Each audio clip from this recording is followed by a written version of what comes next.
in the short term, we want to be holding this market, but long term, it's very bullish that the market's approaching new highs. Now, in the short term, what we're concerned about is, one, I think the headlines aren't going to be as positive in the next 3 months as they were in the last 6. We've got higher gasoline. We're still going to have some effect from higher payroll taxes, and sequestration's taking place. I think these are going to put headline risks out there at a time when I think the market's not as well positioned to take bad news, because we've had a big move. Investors are more bullishly positioned already, and investment grade and high yield bonds have actually been pretty weak performers this year. But longer term, we're approaching highs that we haven't seen for 5 years and even 10 years at a time when corporate profits are not only stronger, but we have a big upturn in housing, autos, and construction about to happen, meaning the market has a lot of fuel over the next 4 years.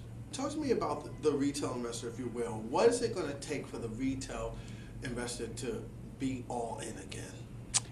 I think the retail investor is beginning to become less fearful of stocks. Over the last 4 years, especially the last 10, because of the 2 huge bear markets we've had, I think investors don't trust equities. That's why we've seen outflows.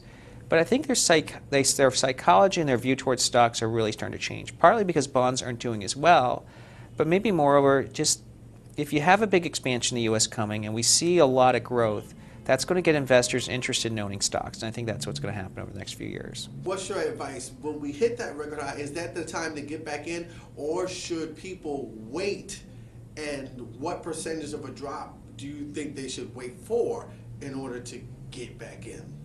I think that I'm going to talk in S&P terms. I think the ideal entry point in the S&P today is 1400 to 1450, meaning if we're at 1515 or 1500 right now, I'd rather wait for the market to go lower before I buy rather than buy it at higher prices.